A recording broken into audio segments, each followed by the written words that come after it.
আসসালামু আলাইকুম। সংবাদে আপনাদের সবাইকে স্বাগত জানাচ্ছি। আমি ফিরোজ তোহা। শুরুতেই সংবাদ শিরোনাম। বাংলাদেশের সর্বশেষ গুরুত্বপূর্ণ আপডেট সংবাদে আপনাকে স্বাগত। শুরুতেই সংবাদ শিরোনাম, পরে বিস্তারিত।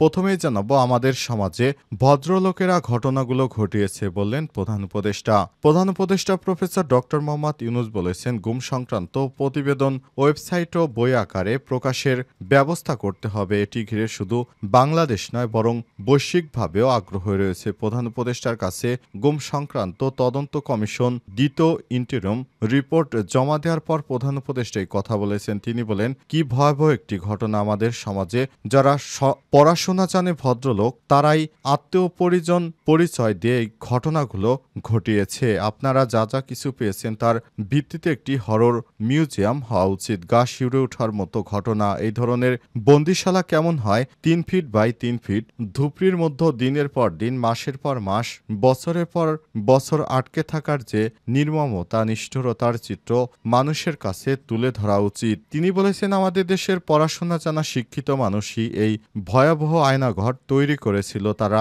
কতটা নরপিশাচ হতে পারে যে মানুষকে এভাবে দিনের পর দিন আটকে রেখেছিল। জানাবো, গত 24 ঘন্টা আরও 97 জন নিরীহ ফিলিস্তিনিকে হত্যা করল দখলদার ইসরায়েলি বাহিনী। গাজার স্বাস্থ্য মন্ত্রণালয়ের তথ্য অনুযায়ী গত 24 ঘন্টায় দখলদার ইসরায়েলি হামলায় আরও 97 জন নিরীহ ফিলিস্তিনি নিহত হয়েছে এবং 440 জন আহত হয়েছে। এ নিয়ে গাজায় 2023 সালে 7 অক্টোবর থেকে অব্যাহত ইসরায়েলি হামলায় মোট নিহতের সংখ্যা বেড়ে 54,607 জনে দাঁড়িয়েছে। এরপর জানাবো, সিরিয়ার অস্ত্রভাণ্ডারে ইসরায়েলের ভয়াবহ বিমান হামলা। সিরিয়ার অস্ত্রভাণ্ডারে ভয়াবহ বিমান হামলা চালিয়েছে দখলদার ইসরায়েল। মূলত সিরিয়া থেকে ইসরায়েলের দিকে দুটি ক্ষেপণাস্ত্র ছোড়ার কয়েক ঘণ্টা পর দেশটির দক্ষিণ অঞ্চলে অস্ত্রভাণ্ডারে এই ব্যাপক হামলা চালায় ইসরায়েল। সিরিয়ার পক্ষ থেকে বলা হয়েছে, ইসরায়েলের এই হামলার ফলে ব্যাপক প্রাণহানি ও সম্পদের ক্ষতি হয়েছে। এক প্রতিবেদনে এই তথ্য জানিয়েছে ব্রিটিশ সংবাদ মাধ্যম দ্য গার্ডিয়ান।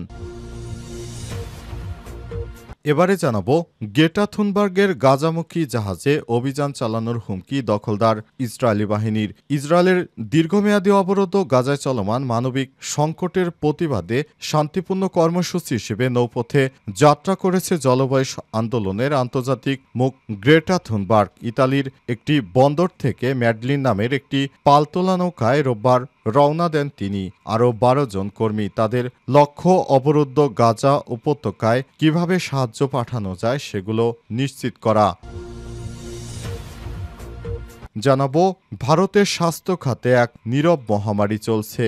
সুপারবাগ বলতে সেসব ব্যাকটেরিয়া বা অণুজীবকে বোঝায় যারা প্রচলিত অ্যান্টিবায়োটিকগুলোর বিরুদ্ধে প্রতিরোধ ক্ষমতা গড়ে তুলেছে। এর ফলে এসব জীবাণু দ্বারা সৃষ্ট সংক্রমণ চিকিৎসা করা অত্যন্ত কঠিন বা প্রায় অসম্ভব। বর্তমান ভারতে ব্যাপক হারে ছড়িয়ে পড়েছে এই প্রাণহানি মহামারী। এ অবস্থায় পুরো ভারতের স্বাস্থ্য খাতে নীরব এক মহামারী চলছে।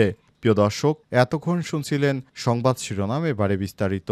তবে তার আগে বন্ধুরা, অনুরোধ থাকবে এই সংবাদটিতে একটি লাইক দিন। এই চ্যানেলে আপনি নতুন হয়ে থাকলে আমাদের সংবাদটি দেখতে দেখতে চ্যানেলটি সাবস্ক্রাইব করে রাখুন। কমেন্ট করে বন্ধুরা আপনার মূল্যবান মতামত জানিয়ে দিন আপনি বিশ্বের কোন দেশ থেকে বা বাংলাদেশের কোন স্থান থেকে আমাদের সংবাদটি দেখছেন এবং শুনছেন। আর বন্ধুরা, গাজা যুদ্ধে আপনি যদি নিরীহ ফিলিস্তিনিদের ভালোবেসে থাকেন, কমেন্টে ইয়েস লিখে বিশ্ববাসীকে জানিয়ে দিন। সংবাদটি আপনার সোশ্যাল মিডিয়া ফেসবুকে শেয়ার করে বন্ধুদেরও দেখার সুযোগ করে দিন।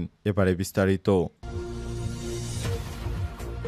ভদ্রলোকেরা ঘটনাগুলো ঘটিয়েছে বললেন প্রধান উপদেষ্টা। প্রধান উপদেষ্টা প্রফেসর ডক্টর মোহাম্মদ ইউনূস বলেছেন, গুম সংক্রান্ত প্রতিবেদন ওয়েবসাইট ও বই আকারে প্রকাশের ব্যবস্থা করতে হবে। এটি ঘিরে শুধু বাংলাদেশ নয়, বরং বৈশ্বিকভাবেও আগ্রহ রয়েছে। প্রধান উপদেষ্টার কাছে গুম সংক্রান্ত তদন্ত কমিশন দ্বিতীয় ইন্টিরিম রিপোর্ট জমা দেওয়ার পর প্রধান উপদেষ্টা এই কথা বলেছেন। তিনি বলেন, কি ভয়াবহ একটি ঘটনা। আমাদের সমাজে যারা পড়াশোনা জানে ভদ্রলোক, তারাই আত্মীয় পরিজন পরিচয় দিয়ে এই ঘটনাগুলো ঘটিয়েছে। আপনারা যা যা কিছু পেয়েছেন তার ভিত্তিতে একটি হরর মিউজিয়াম হওয়া উচিত। গা শিউরে ওঠার মতো ঘটনা। এই ধরনের বন্দিশালা কেমন হয়? 3 ফিট বাই 3 ফিট, ধুপড়ির মধ্যে দিনের পর দিন, মাসের পর মাস, বছরের পর বছর আটকে থাকার যে নির্মমতা, নিষ্ঠুরতার চিত্র মানুষের কাছে তুলে ধরা উচিত। তিনি বলেছেন, আমাদের দেশের পড়াশোনা জানা শিক্ষিত মানুষই এই ভয়াবহ আয়নাঘর তৈরি করেছিল। তারা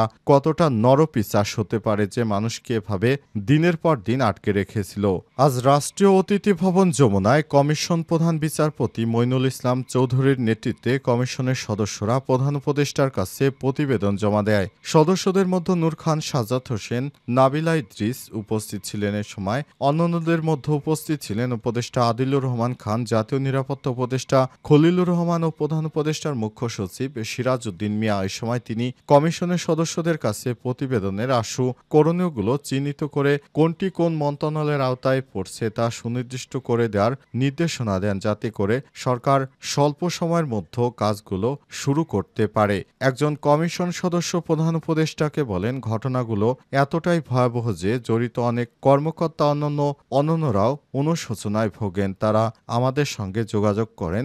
আত্মশুদ্ধির একটা প্রচেষ্টা হিসেবে 2 জন অফিসার লিখিতভাবে এর পরিত্রান্তে চিঠিও লিখেছেন। চিঠিগুলো গণভবনে পাওয়া গেছে। তৎকালীন সেনাপ্রধান জনসম্মুখে এই চিঠির কথা স্বীকারও করেছে।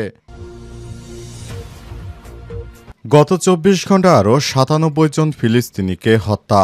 গাজা স্বাস্থ্য মন্ত্রণালয়ের তথ্য অনুযায়ী গত 24 ঘন্টায় দখলদার ইসরায়েলি হামলায় আরও 97 জন নিরীহ ফিলিস্তিনি এবং 440 জন আহত হয়েছে। এ নিয়ে গাজায় 2023 সালের 7 অক্টোবর থেকে অব্যাহত ইসরায়েলি হামলায় মোট নিহতের সংখ্যা বেড়ে 54,607 জনে ছাড়িয়ে গেল। গাজা স্বাস্থ্য মন্ত্রণালয়ের বরাত দিয়ে আল জাজিরা এই তথ্য নিশ্চিত করেছে। মন্ত্রণালয়টি আরও জানিয়েছে, এর আগে কিছু হামলায় ধ্বংসস্তূপে চাপা পড়ে থাকা আরও 2 জনের লাশ উদ্ধার করা হয়েছে, যাদেরকে পূর্বে নিহত হিসেবে গণ্য করা হয়নি। এদিকে চলতি বছরে মার্চে যুদ্ধবিরতি ভঙ্গের পর থেকে ইসরায়েল 4,335 জন ফিলিস্তিনিকে হত্যা করেছে এবং 13,300 জনকে আহত করেছে। 2023 সালের 7 অক্টোবর থেকে শুরু হওয়া ইসরায়েলের আগ্রাসন এখনও গাজায় চলছে। এরই মধ্যে নিরীহ ফিলিস্তিনিদের রক্তে রঞ্জিত হয়ে গেছে পুরো গাজা। গাজায় দখলদার ইসরায়েলি বাহিনী এখনও বিমান হামলা এবং নিরীহ ফিলিস্তিনিদেরকে বিভিন্ন তাঁবু লক্ষ্য করে এখনও হামলা চালিয়ে যাচ্ছে। এই হামলা চলতে থাকলে পুরো গাজায় মুসলিম শূন্য হয়ে যাবে। ইহুদিদের একটি প্ল্যান হচ্ছে, সেখানে তারা সমস্ত মুসলিমদেরকে হত্যা করতে চায়, আর এই হত্যার মাধ্যমে পুরো গাজার দখল নিতে চায় দখলদার ইসরায়েলি বাহিনী। ইসরায়েলের এই অভিযানের মূল উদ্দেশ্য হল ফিলিস্তিনিদেরকে তাদের ভূখণ্ড থেকে বিতাড়িত করা এবং তাদেরকে হত্যা করা। এই হত্যা করার মাধ্যমে তারা একটি গ্রেট ইসরায়েল রাষ্ট্র প্রতিষ্ঠা করতে চায়, আর ওই রাষ্ট্রের মাধ্যমে পুরো মধ্যপ্রাচ্যের নিয়ন্ত্রণ করতে চায় নেতানিয়াহু সরকার। নেতানিয়াহুর মনোবাসনা হচ্ছে সৌদি আরবের প্রায় অর্ধেক সহ লেবানন, এছাড়াও মধ্যপ্রাচ্যের সিরিয়া, গাজা, ফিলিস্তিনি সমস্ত এরিয়া দখল করে তারা পুরো একটি ইহুদি রাষ্ট্র গঠন করতে চায়, আর পুরো মধ্যপ্রাচ্যের নিয়ন্ত্রণ নিতে চায় নেতানিয়াহু। তার এই স্বপ্ন কখনোই পূর্ণ হবে না, কারণ মুসলিমরা কখনো ইহুদিদের এই স্বপ্ন পূরণ হতে দেবে না। সিরিয়ার অস্ত্রভাণ্ডারে ইসরায়েলি বাহিনীর ভয়াবহ হামলা। সিরিয়ার অস্ত্রভাণ্ডারে ভয়াবহ বিমান হামলা চালিয়েছে ইসরায়েল। মূলত সিরিয়া থেকে ইসরায়েলের দিকে 2টি ক্ষেপণাস্ত্র ছোড়ার কয়েক ঘন্টা পরেই দেশটির দক্ষিণাঞ্চলে অস্ত্রভাণ্ডারে একটি হামলা চালিয়েছে দখলদার ইসরায়েলি বাহিনী। সিরিয়ার পক্ষ থেকে বলা হয়েছে, সিরিয়ার এই হামলার ফলে ব্যাপক প্রাণহানি ও সম্পদের ক্ষতি হয়েছে। আজ এক প্রতিবেদনে তথ্য জানিয়েছে ব্রিটিশ সংবাদ মাধ্যম বিবিসি। সিরিয়ার পররাষ্ট্র মন্ত্রণালয়ের এক বিবৃতিতে বলা হয়েছে, ইসরায়েল এই হামলার মাধ্যমে অঞ্চলকে অস্থির করার চেষ্টা করছে। অন্যদিকে ইসরায়েলের প্রতিরক্ষা বাহিনী ইসরায়েল কার্টস দাবি করেছে, ইসরায়েলের ভূখণ্ডে নিক্ষিপ্ত ক্ষেপণাস্ত্রগুলোর জন্য সিরিয়ার অন্তর্বর্তীকালীন সরকার প্রেসিডেন্ট আহমেদ আল শারাকে দায়ী করা হবে। 2024 সালের ডিসেম্বরে বিদ্রোহী বাহিনী নিয়ে চালানো এক অভিযানে বাশার আল আসাদের সরকারকে ক্ষমতা থেকে সরিয়ে দেয় আহমেদ আল শারা। এরপর থেকেই ইসরায়েল সিরিয়ার ভেতরে লক্ষ্যবস্তুতে হামলার মাত্রা বাড়িয়ে দিয়েছে। দিয়েছে ইসরায়েল দাবি করে মঙ্গলবার সিরিয়া থেকে ছোড়া 2টি ক্ষেপণাস্ত্র দেশটির খোলা জায়গায় আশ্রে পড়ে। এতে কোনো হতাহতের ঘটনা ঘটেনি। তবে ইসরায়েল এর চালানো পাল্টা হামলায় কতজন হতাহত হয়েছে তা এখনও স্পষ্ট নয়। সিরিয়ার সরকারি বার্তা বলছে, এই হামলায় আমাদের সার্বভৌমত্ব সরাসরি লঙ্ঘন এবং এটা গোটা অঞ্চলে উত্তেজনা ছড়িয়ে দিচ্ছে। সিরিয়া কখনোই অঞ্চলের জন্য হুমকি ছিল না, ভবিষ্যতে হবে না। যুক্তরাজ্য ভিত্তিক পর্যবেক্ষক সংস্থা Syrian observatory for human rights জানিয়েছে, দক্ষিণ সিরিয়ায় কুইনেট্রা ও দারা অঞ্চলে ইসরায়েলি বিমান হামলার পর তীব্র বিস্ফোরণের শব্দ শোনা গেছে। দখলদার ইসরায়েলি বাহিনী নতুন করে সিরিয়ায় এই ধরনের হামলা কোনোভাবেই গ্রহণযোগ্য নয়।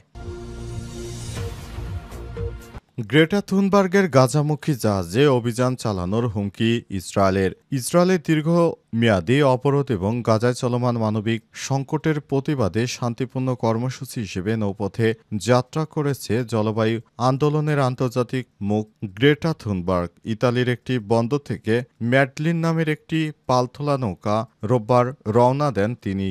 আরও রয়েছে 12 জন মানবাধিকার কর্মী। তাদের লক্ষ্য অবরুদ্ধ গাজায় প্রতীকী সাহায্য পাঠানো এবং ইসরায়েলি আগ্রাসনের বিরুদ্ধে অহিংস প্রতিবাদ জানানো। তবে এই যাত্রাকে কেন্দ্র করে ইসরায়েলের পক্ষ থেকে দেয়া হয়েছে কড়া বার্তা। দেশটির সেনাবাহিনীর মুখপাত্র ব্রিগেডিয়ার জেনারেল এডি ফেডরিন হুঁশিয়ারি করে বলেছেন, তারা এই ধরনের পরিস্থিতি মোকাবেলায় প্রস্তুত এবং প্রয়োজনে অভিযানে নামবে।